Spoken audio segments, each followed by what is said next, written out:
What's up, bitches? We have a super exciting guest today. I'm sitting here with Alayna Hester, who is from Tell Me Lies. She was Stephen Demarco's little sister, Sadie. And then after connecting with her, I found out she was on Dopesick too. So I've seen both now, and I'm so excited that you're here on the show. I'm so excited to be here. Thank you for having me. You And have thank you for watching both shows. I love to support in any way that I can. You have the cutest voice, and it's not what I was expecting.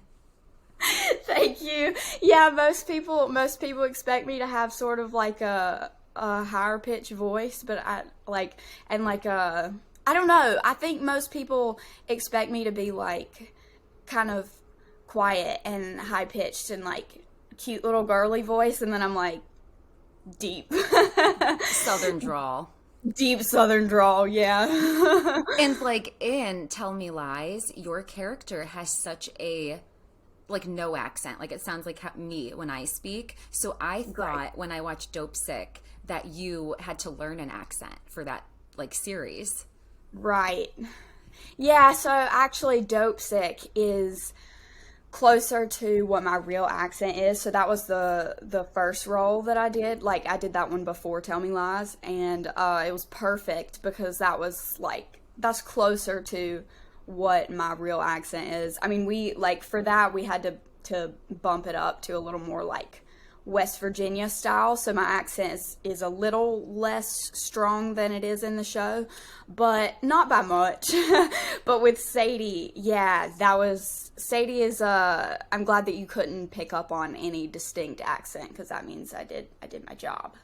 I even watched it like right before we got on here, and I can play like a really quick clip of you as Sadie Yeah. because it's so different. Hopefully you can hear this. It's the holidays, so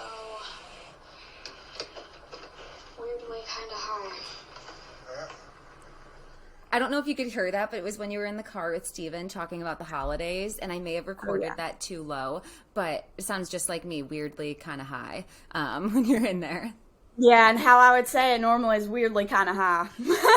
Exactly. And I have to watch myself because I don't know why, but if I sit here long enough, I'm going to end up sounding like you. Like I'm going to end up imitating this like back at you by accident.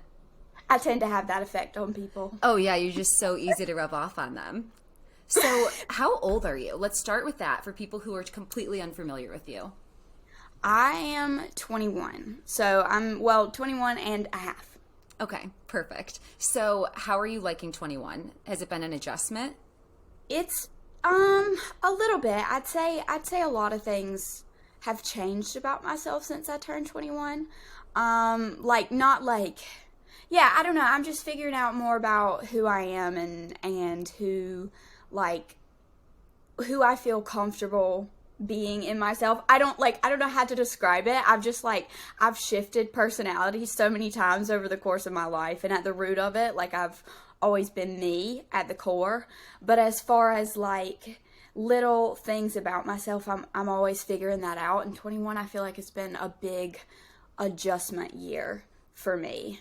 Absolutely. I feel like that's actually makes a lot of sense. I know that like cellularly, every 7 years we completely change. Like all of the cells that were in our body 7 years ago aren't there when it's like future 7 years. So like anatomy wise, we change every 7 years. So it makes sense that as we evolve as people, we're changing that much. With our bodies, like our Yeah. personalities, how could we stay the same? We're always going to grow and take on something new. Right. And I And know I know a lot of people that have like just sort of stayed pretty consistent throughout their whole life.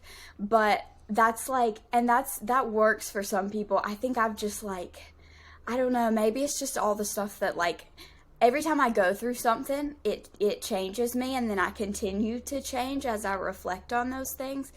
So, yeah, it's fun evolving and figuring out the like deeper parts of yourself that you haven't explored before, maybe like we're too scared to explore. Like just finding who you are and being comfortable in that. I think it's very important, especially with the job that I have because literally, like, you have to put all of you out there. And there's, like, you don't get to keep much for yourself as far as, like, who you are, because it's all on the screen for one character or another. So I think, like, especially for actors, like, this business has actually caused me the most, probably, reflection and change, which is interesting.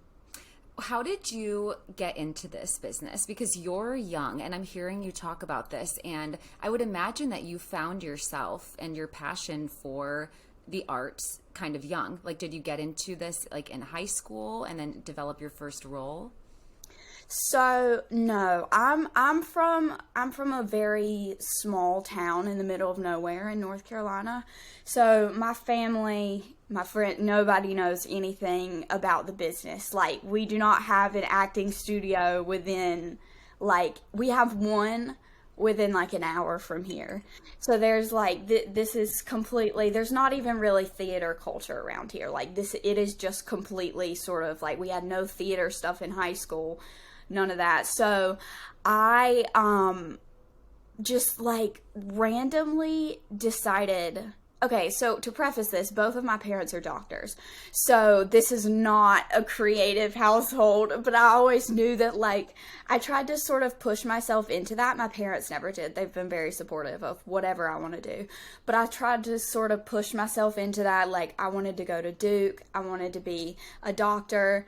And, like, that was, like, I was very good in school and consistent and everything. And then, like, I always had this sort of creative side within me that was so, like, powerful. I just didn't have an outlet because it wasn't really accepted much around here, because, like, this is sort of the culture of, you grow up in this town, you stay in this town, you know, do whatever job your parents did, or, you know, some normal, like, 9 to 5 job, which is, there's nothing wrong with that. Like, this community is amazing. It just wasn't, it was not me at all, but I tried to sort of suppress that.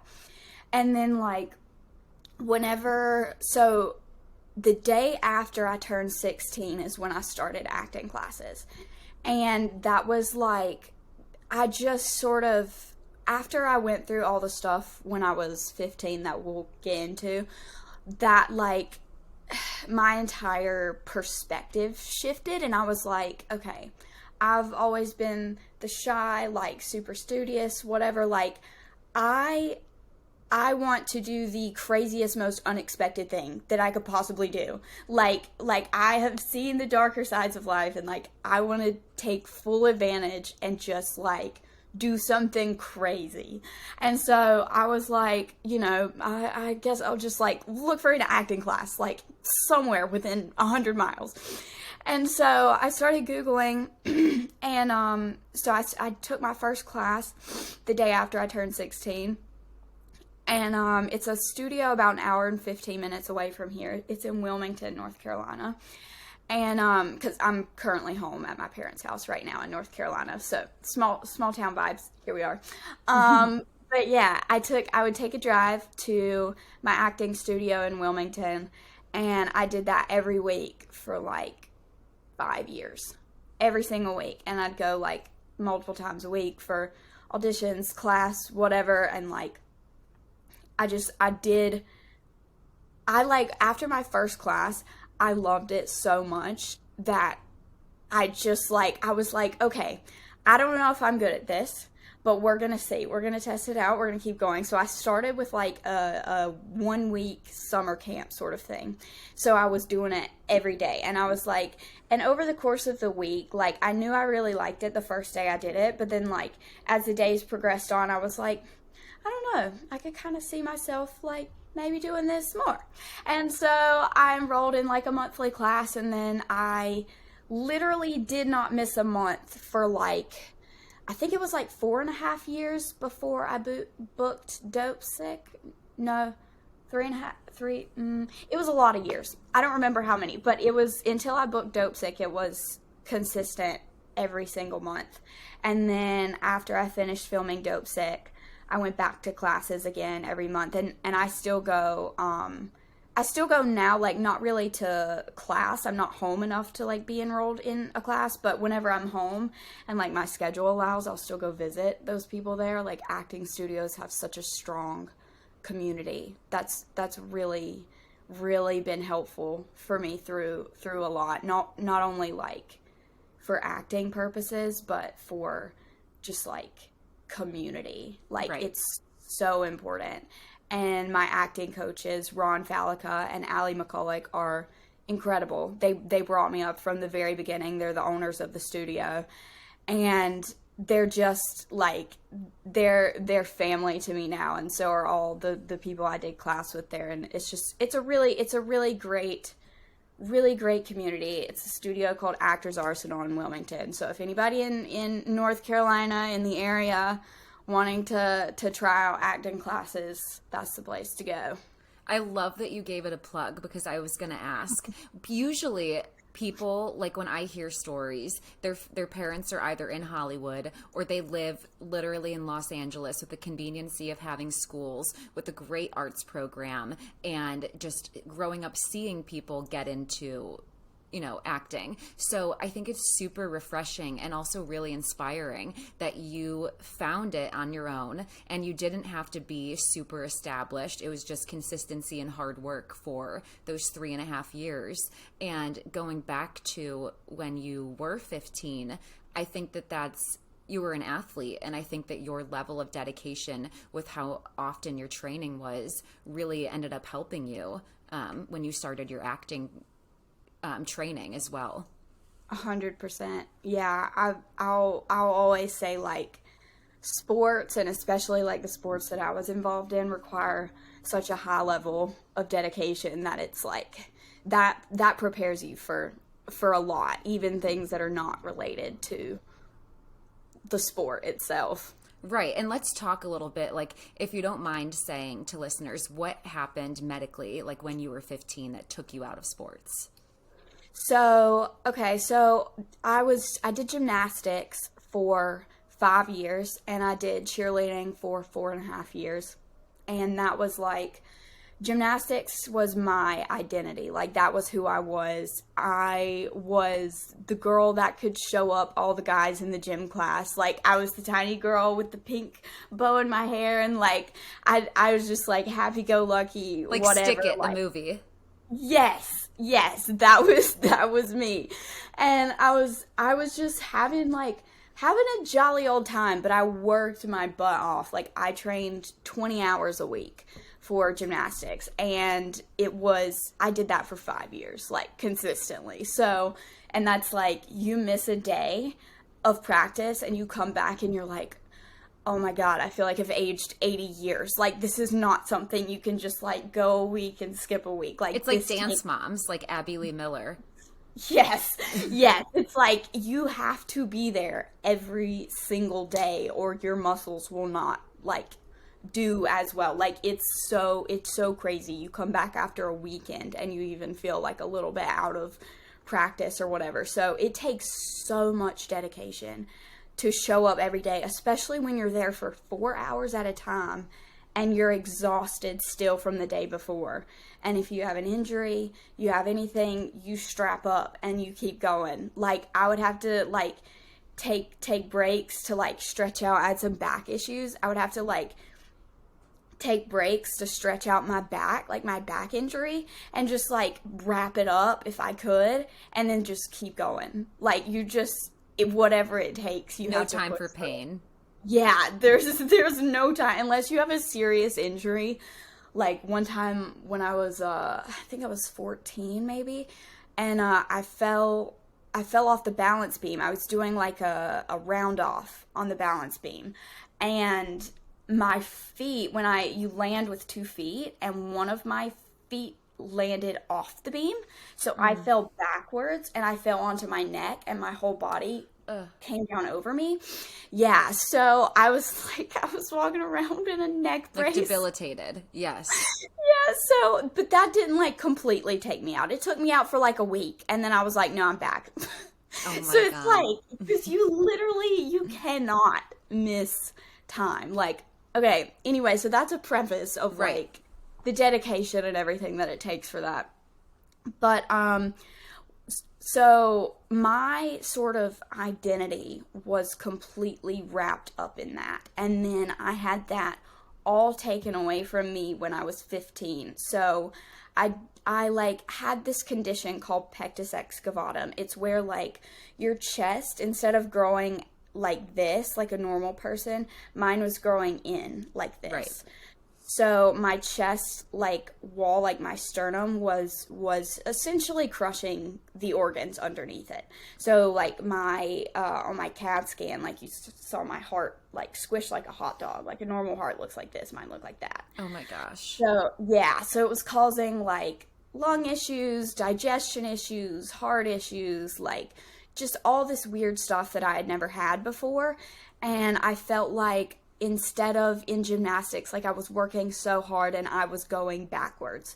It was like my stamina was decreasing. I wasn't doing as well as my teammates. My scores in competition weren't as good.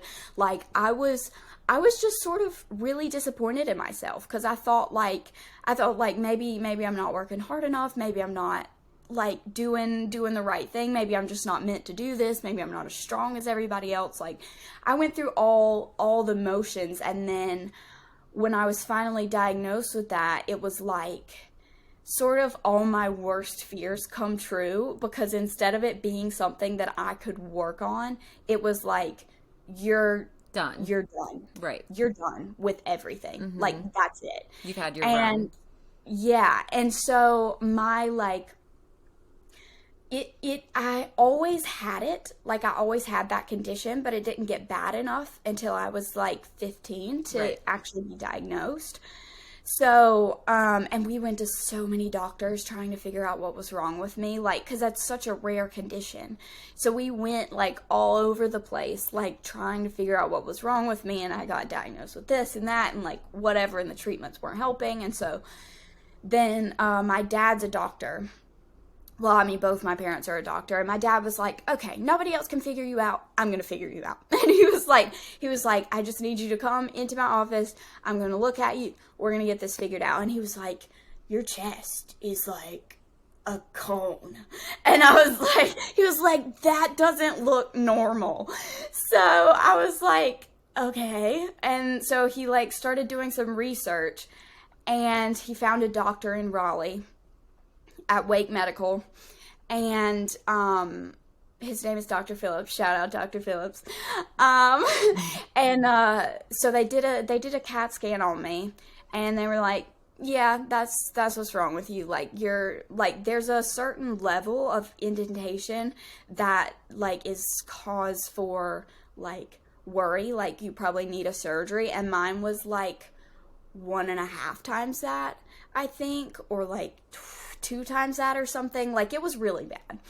So they basically were like, okay, so to fix this, we're gonna have to take 2 giant metal bars about this long, about that thick, and we're gonna have to shove them through your ribs and essentially stretch your sternum to the point of it almost breaking in order to keep your chest away from your organs. Oh my gosh. Yeah. So they like cut me open on the sides, and they took those metal bars and slid them through my ribs and then secured them with metal plates on the outside. And like you could feel the bars from the outside, like you could see them. And I was really thin by that point because I wasn't eating well or anything either. So that was like a lot. Yeah, at 15, like pivotal years literally takes away your identity. Like I don't know, 14, 15, 16, those are like such key years, I feel like. Right. Figuring out who you are, and like just all the hormones and all the like all your pride is, you know, high school, like whatever, and it just completely stripped me of everything I had going. And was like, you're going to be stuck in a hospital bed for months now. And when you get up, you're not going to be able to do anything. And so that was a lot. Like I was like at this key time when you're trying to like figure out who you are and establish your independence. Like I had to literally rely on my parents to do anything. I couldn't sit up in bed. I couldn't stand up. I couldn't shower by myself. I couldn't use the toilet by myself. Like, I couldn't do anything. Like, they had to do everything for me. I had a little bell that I could reach out my arm and grab and ring it if I needed something, and then they would have to do the rest for me, because, like, you think about it, like, your chest is the central part of everything. Right. You can't lift your arms, you can't do anything. Like, I think there was something, like, I think it's classified as one of the top 3 most painful surgeries that you can have, like, ever.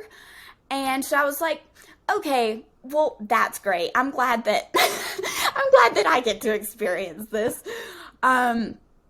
But yeah, it sounds painful. Like, I'm sorry to interject, but that sounds so painful, and it sounds like it would be also a bug out, because you can't just forget that that's inside of you. Like, to be able to see it, you know, like, there's no forgetting that, and that's almost like a mental game of staying calm too, because you can't do anything about it. Like, you had to have that, so you're kind of in that position where what else can you do?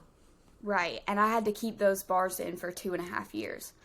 So from the time that I was 15 to almost 18, I had those in my chest. And the recovery took a few months. I was in the hospital for a bit, and then when I came home, they had to install a hospital bed in my parents' bedroom.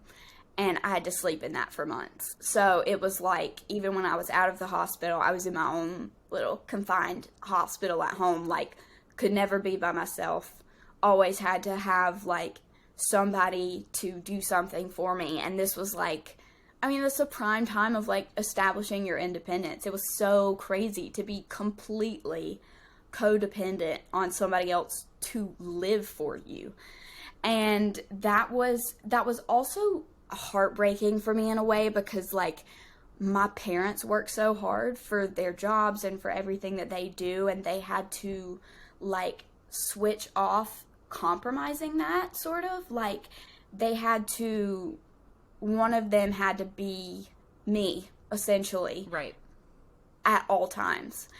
And that was one of the hardest parts of it, I think, because, like, watching them experience what I was going through, not only, like, mentally, like, it's hard for them, but also physically, they always have to be here. Right. Like, that's a lot. But, my lung collapsed after the surgery as well, so I had to work on reinflating that, which is obviously very difficult and painful, because every time you breathe, your chest moves. So I was constantly feeling those bars in there, and like trying to do my breathing exercises. I mean, not to get too dark, but I would just scream. Right. Like it hurt so bad. And I'm not a wuss when it comes to pain. Like, it's bad. So I had to work on, like, reinflating that, and so I was going about my recovery for about a month, and I was not getting any better. I was getting worse, actually, and then I was like, okay, if I lay down, I literally cannot breathe. One day, about a month later, I was like, I cannot breathe if I lay down. Like, I don't know if that's an issue, I don't know if that's normal, but, like, I'm, like, feeling like I can't breathe, and it's starting to, like, get worse. So they took me back to the doctor, and when they laid me down to do an x-ray of my chest, I stopped breathing, like, completely. So basically what they saw, like, there were 2 liters, like a 2-liter bottle of Coke or whatever. There were 2 liters of fluid sitting on top of my lungs. I'd had some sort of reaction to the surgery, and essentially, like, fluid was just little by little crushing my lungs. So I was gradually getting worse and worse, like, breathing, until the point where I was almost dead. So they rushed me to the hospital and put in a chest tube, and that knocked me out again for a bit. Had to stay in the hospital again. The chest tube was really, really painful, because I was, like, part conscious. Like, I wasn't really conscious, but I was, like, I could feel it, like, I was there. So it was like I couldn't feel it fully. It wasn't like I was completely awake, but like I could feel it enough for it to be like Painful. And to know terrifying. what's going Yeah. on. Yes. Yeah. So that was a big setback, and this was all around the holidays too. My first surgery was right before Thanksgiving. My second surgery was I came home, I think, on Christmas Eve. So, that was very difficult. Putting into perspective that it makes sense why after you finished that and you've been bedridden and you've been without your friends and you've been without the opportunities to find your identity, that you wanted to do something as crazy as possible and see if it sticks. It makes sense how you took that transition even further when you explain that into acting and just doing what you wanted to do. Right. What did you do about school? Did this set you back in your studies? Did you have to do homeschooling? So it definitely set me back, but thankfully there's a system in place for people that have to do like at home school just for a season. So my teachers were very gracious in getting all the assignments and learning material and everything to this one guy who would bring it to my house every few days, and he would bring all my work and all my study material and like tell me what I needed to do on the computer and stuff. And it was difficult to study while, not really being able to move, and I just got really behind in my work because I was not mentally there enough to be able to do my work in the first couple weeks. So I had a lot of stuff to catch up on. It got really overwhelming, like having to do it by myself. And like the only good thing about school I wasn't a person that particularly enjoyed school. But the only good part about it for me was getting to see people, interact with people, and then suddenly it's like, okay, I'm stuck in my room and also I have to do all this work. Like it was like, I'm a hard worker, but I like Socialization. And I like doing stuff that I enjoy. Right. And I did not enjoy school. So it was like, I worked so hard. I was like, I have to be the best. I was still like that. But it was a difficult time, especially having to do it alone at home. But my teachers were very understanding and super down to make sure I could still graduate on time. Even if I couldn't take as many AP classes or whatever I wanted to, I would still be on track to graduate. This episode is making North Carolina sound better and better. At least where you're at. I mean, they've got the acting classes, they've got the good doctors. I mean, they've got the supportive teachers. Snaps for North Carolina. I'm really happy that you had that, because I can't even imagine going through that with a bad support system. I think that would be truly soul crushing, and it sounds like your experience already could have been for a lot of people. But thank God that you had the tools in place to help you move through that. And thank God you are where you are now. You know what I mean? So many years later. Yeah. I think growing up in a small town community is so important to everybody, because you literally, I was talking to my mom the other day, we were going somewhere, and I thought it was so funny, as people were driving by, I was like, oh, there goes Jennifer, there goes Paul. Whatever, I was, everybody. And my parents owned the local pharmacy, so we really know everybody. Totally. Yeah, because everybody in this town gets their medicine there, and that's just everyone here. So everybody I find out new people I'm related to every day. I'm so cute. All my friends from when I was younger, I'm like, oh, that's my great aunt's sister's grandson. No wonder we got on so well. We're related. Yeah, it's one of those that you like. It really is like a movie, like a little movie town. So you're from a small town, which is kind of similar to your character on Tell Me Lies, because like Sadie and Steven, their characters are supposed to be from this really small town in Bayville. So that part of your character wasn't that big of a stretch for you. Yeah. I think when it comes to like the small town aspect, we didn't really explore too much of that. I mean, there was the whole like, well, no, I don't want to spoil anything. There was there was a little bit of that aspect to it, but you know, the kind of small town that I'm used to is people that talk like this or Right. worse. Right.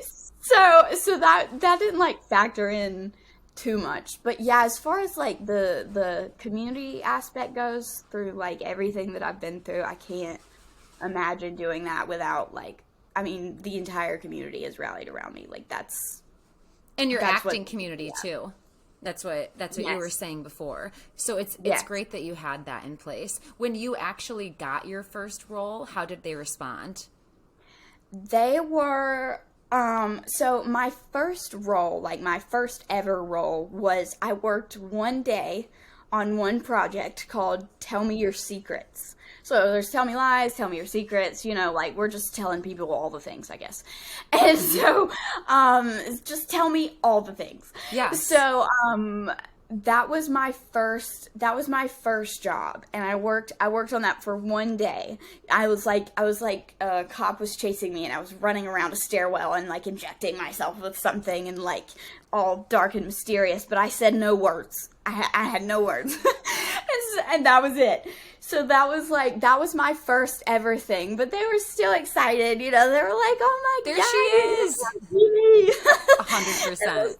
I was like, yeah, okay, whatever. It was your And first so- role, and then Dopesick was after, right? Dopesick was the very next thing, yes. So I went from like one credit, one day, to sharing the screen with Michael Keaton for the course of an entire series. Like, crazy. He's such a legend. I'm so impressed that you got the opportunity to work with both Michael Keaton in Dopesick and Katie Sagal on Tell Me Lies, Yeah. because both of Thank them you. are icons.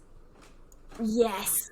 I'm so like, I love that I get to work with these super influential people, and in every scenario it's just been so normal. It's really like I've really had great experiences with these people. Like, just they're just normal people, and that's something you don't realize before you go into it. I mean, with the bigger names that I've worked with, I've sort of I've prepared for it like I prepare for anything else. So it's like I've gone into it thinking that they're just going to be normal people, and I have not been disappointed yet. So I'm glad that, like, yeah, it's been a great experience on Working every with set that I've and worked you've on.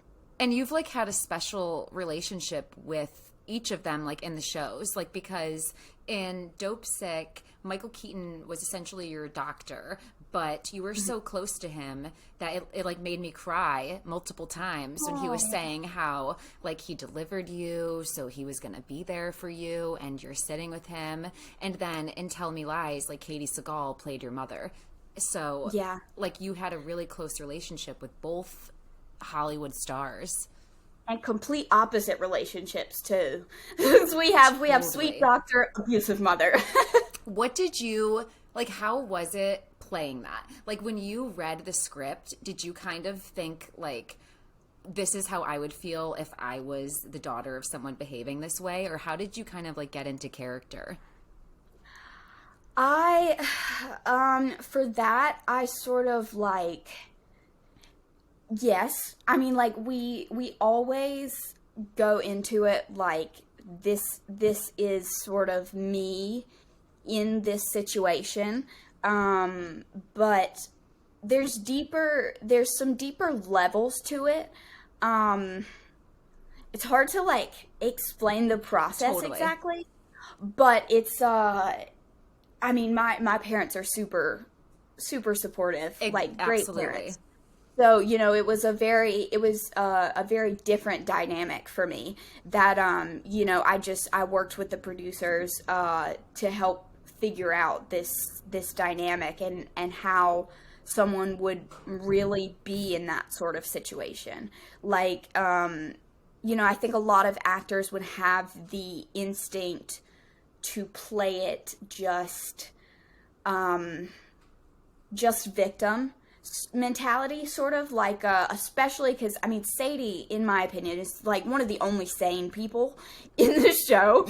And so I think like it's very easy to go just like victim mentality, but the reality of that sort of character is like, yes, there's a lot of darkness that they are keeping inside and sort of having to hold back and like cover up. Anger. But in order to survive, they've developed coping mechanisms to sort of drown that out in whatever way they can, just to make it through. So there's like, I think for Sadie, like playing that was so interesting because she's such a confident, like sort of go for it, like say what she's thinking girl, but underneath there's so much there, like so much trauma and darkness from all this stuff she's experienced, and she wants to get out but she doesn't know how. And like, You're yeah. right. It's so interesting too because like I just rewatched the Christmas episode before we got on here so that I could really see like you know, like one of the episodes that you're in the most, and and Sadie does call the mom out. Like it takes a little bit because everyone tries to give their mother some leeway. So I like the fact that your character does that too. It's not realistic to get home and just start screaming at your mom most of the time. Most people try to have some they try to like hold that off a little bit. Right. But- and also because our mother will react aggressively to things. So you have to be careful. You have to pick and choose your battles with her because she will come back at you with like whatever you say, she's going to double that and give it back to you. So it's sort of like Sadie's also like, for her own sake, tiptoeing around when to fight the battles. And she sort of like, there's some moments when she gets so overwhelmed with the feeling that she can't hold it back. She just like, she lets it go. But I think a lot of time it stays. I mean, it definitely, the mother deserves a lot more than Sadie gives her. Totally. But out of the three of them, she's the one that gives her the most. Agreed. Because like she's been at home alone with her while Steven's at college, Vince is off working business, whatever. Like Sadie is the one that's had to deal with the crap like all the time by herself. Like, can you imagine being trapped in a house alone with Nora for years? That's crazy. I would be That's so frightened. hard. And you're right, like whatever you say, she does worse, because now that I'm thinking about it, once you said something to her, she got rid of your cat. So she punished you. You know what I mean? Like it was like your character called her on it. And then all of a sudden your cat that you loved, like the one thing in the house, like the only one thing that made you feel happy, she let out the door. So that was very telling on your dynamic as well. Yeah, I'm glad that read too, because the cat, the whole cat thing, I mean, that was heartbreaking for me reading the script. Like, it's such a silly little thing, but like that was just like the kicker at the Same. like that was the last scene that you saw Sadie in that episode. And it's like, wow, that really happened. Yeah, that's the dynamic that she's stuck in. And like this one, like you were saying, this one thing that's hers, like this one thing that is a living being other than the abusive mother is now gone. Like I mean, we don't know. He could have just been like on the back porch or whatever, but it's still the principle of like just choosing to let go of it, just choosing for you to get rid of it. And also what was I going to say? And sees like how Nora is. But it's interesting because you have a soft spot for Steven. And does Sadie see Steven's abusiveness and manipulative side? Or does that is that not something that her character has experienced? So I think that, like, okay, so basically with Nora, the abuse is directed towards her. Ah, here it is. I found it. Okay. Yay. Wait. Yes, I did. Okay. Okay. Yes. Okay, I remember now. Okay. So, first of all, that's a great question. So Sadie, she grew up in the same house as Steven. So, I'm trying to disguise my accent again. I don't know. It just happens sometimes. Okay, this is great. Caught in the wild. Here she is. Here she is. So, Sadie grew up in the same house as Steven. So, she has definitely seen his darker side before. But I think maybe it's never been directed towards her. So, I don't think she knows, like, quite the full extent of his darker side yet, but I think, like, the key thing in their soft spots for each other, like, she understands why he is the way he is. And, like, she's probably the only person that understands why he is the way he is. And so it's like I think she doesn't know the full extent of his sort of dark side, but if she did, I don't think it would severely taint her image of him. Like, I don't think their relationship is contingent upon what she does and doesn't know about him. Right. Because they're family and they came from the same spot and they have had to claw their way out together.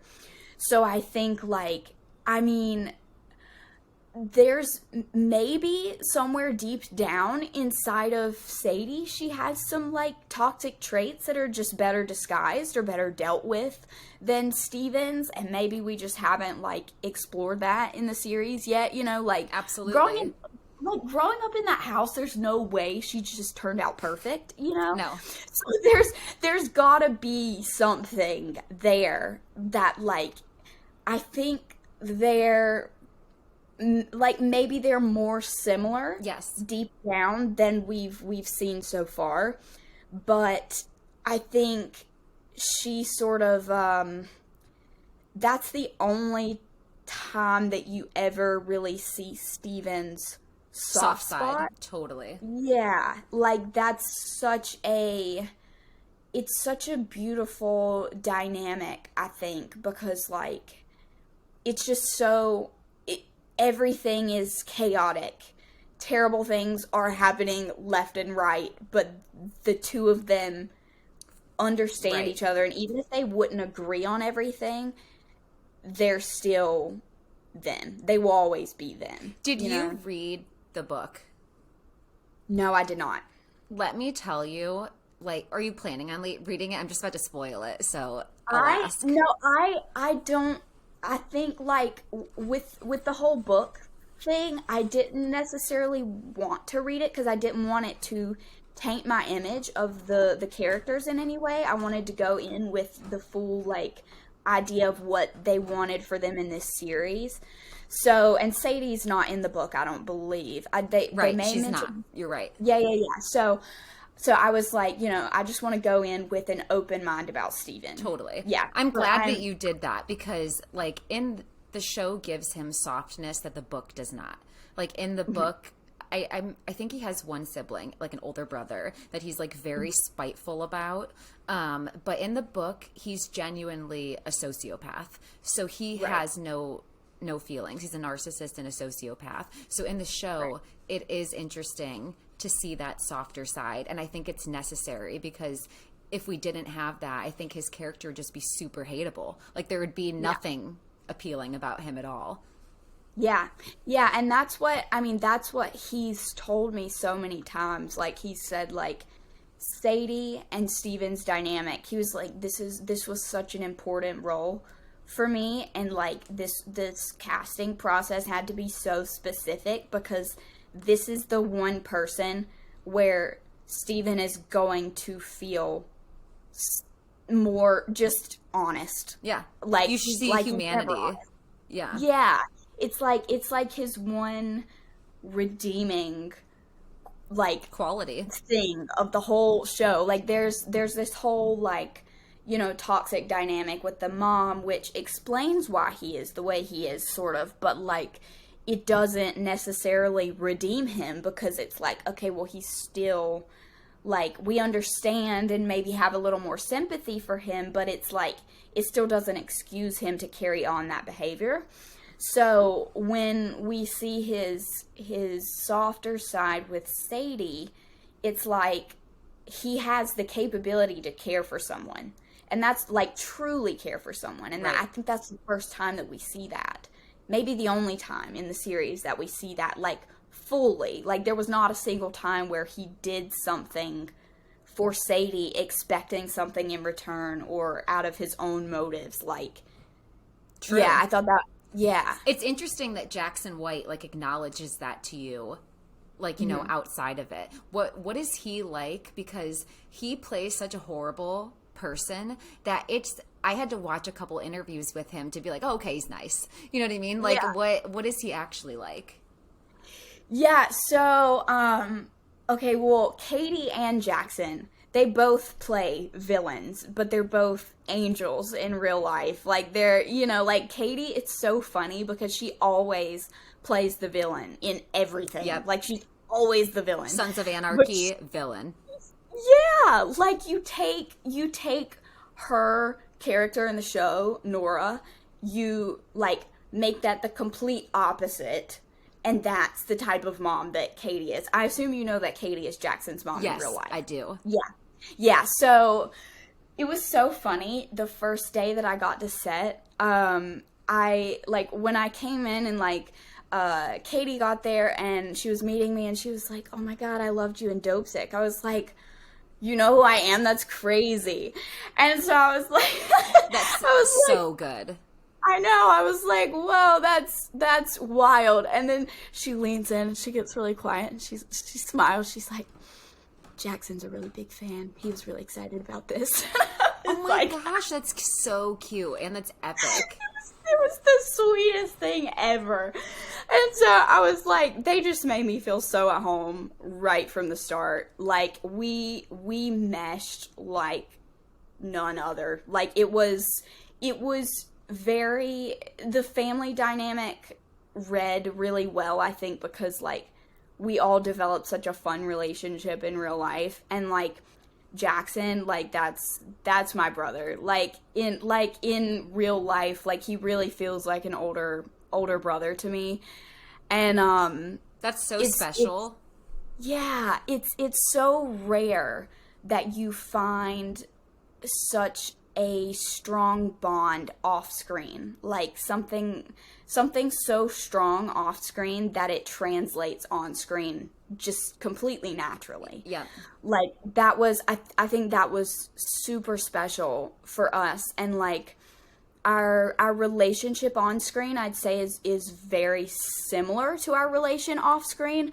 Like I think we understand each other on a level that's hard to find, like Steven and Sadie do. Like, yep. We, like, no matter what kind of day we're having or, like, how tired we are, like, whatever, like, you put us in the same room and something stupid's gonna happen. Like, cut from the same cloth. Like, you guys just get each other, kind of. Yeah. And it's so, we have a lot of fun together. Like, the cameras, when the cameras are off, like, we're cutting up and, you know, like, just, I don't know, we're just I'm so silly. glad to hear that. So he's nice off camera, and so is Katie Seagal. And I was really curious about that because, like I said, he played the villain so well that if I hadn't seen him in an interview, like, I wouldn't know what he was like. But he seems very much like the, like, sarcastic, cigarette smoking, like, chill. Like, that's what he seems like off camera, too. Like, that's just him. Yep, he Black smokes coffee. a lot of cigs. Yeah. Yep. Like that's Black coffee. I don't know. He likes coffee. I don't know what. yeah, I know, don't know if like niche, but like let him know that the world thinks that he would take it black. Like I think he would drink it black and then have a cigarette right after. Yeah, I think on the outside he can come off as Edgy. like you think. Yeah, and like well, before you talk to him, I think you can be sort of like intimidated. Like I wasn't sure. Like I'd like uh before I met him, I sort of had this like idea of him in my head, and it was like not like a bad idea or anything. Right. I just like he was completely different than I thought he was gonna be, and he's got a like super tough exterior, but he's like he He has I like mean, he'll resting tell you, bitch face. Like you know how girls yeah, that's I do his. too. Yeah. I do too. So we like It was perfect. yeah, and it's like it's crazy how like we've been told we look scarily alike. Like apparently we look alike. You do very much actually. so. Yeah, and so that was interesting because a lot of people thought that we were like actually siblings because like Katie is his actual mom, so they're like, oh, it's just like The whole like family. like acting family. And it's like, so we just met today. Yeah, but it's super fun. They're super fun to be around, and like on like there was one weekend where me and him and Katie and then Katie's daughter with Jackson's sister and Grace and some of the executive producers and the guy that plays Wrigley, Spencer House. Yeah, we all went to a dinner in downtown Atlanta and then went to like this little concert and like we just had the best time. Cute. Like just vibing. Yeah, it was so fun. Like they're such cool people to just hang around, and Grace is an angel. She's very sweet, and we didn't get to like actually work together on screen, but off screen we got to spend some time together, and that was really special. It's really cool to hear that they're so nice and like sweet off screen because it makes it a lot like more fun to watch the show. You know what I mean? Like especially when you know that the cast like is getting along and has that chemistry, it reads across screen that way and it makes you feel like Right. they know each other in real life.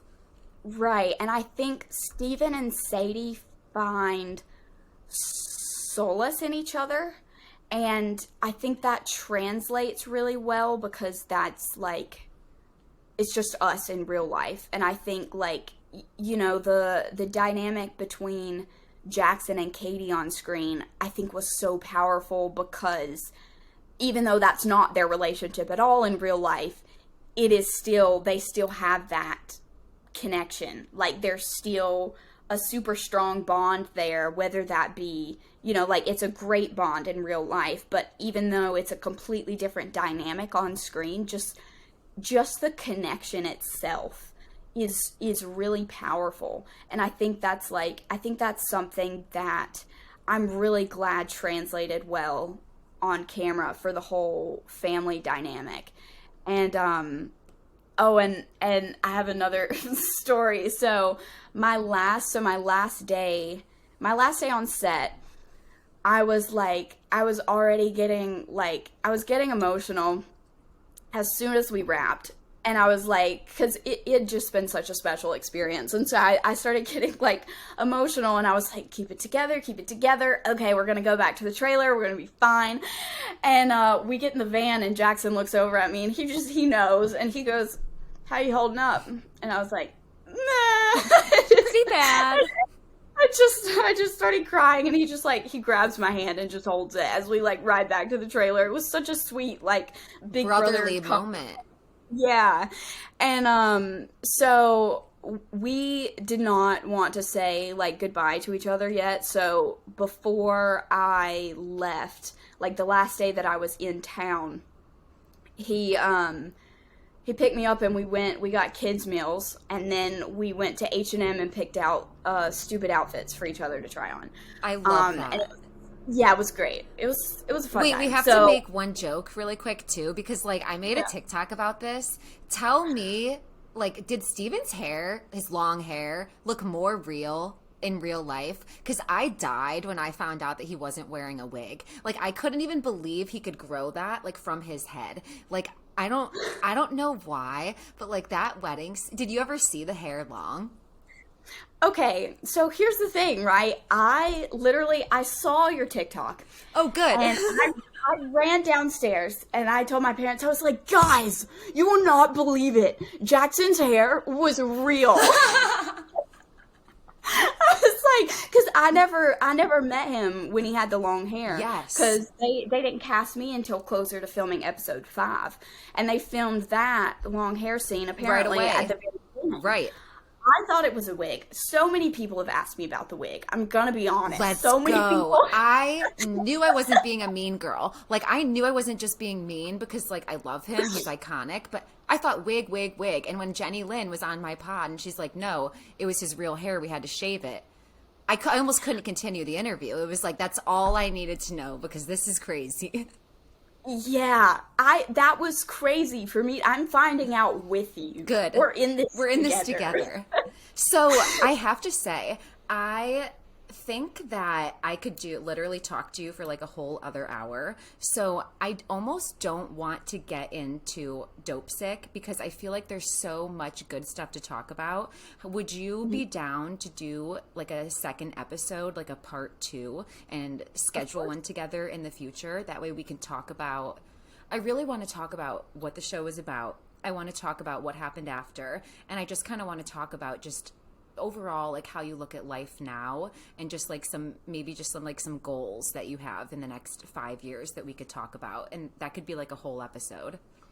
Yeah, that sounds great. Okay, cool. I would love to do that because I feel like this episode, we brought the Tell Me Lies tea, we set the seed for Dopesick so that we can really elaborate on it, but I would love to bring you back so that we can fully like shine all the light that it deserves on that show.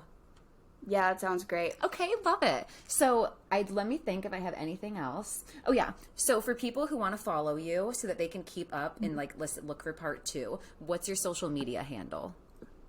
So I am Alayna Hester R on all social medias. My name is like, because Alayna Hester was taken, so I did Alayna Hester R, and that's I think on every social media platform. So Instagram, Twitter, TikTok, Snapchat, whatever. Like some social medias I don't use as much, but it's the same across all of them. And do you have any predictions for season 2 for Tell Me Lies? Like anything that you predict happening? I think, honestly, the finale was so crazy, even I am stumped. I'm like, where do the writers go with this next? I mean, really,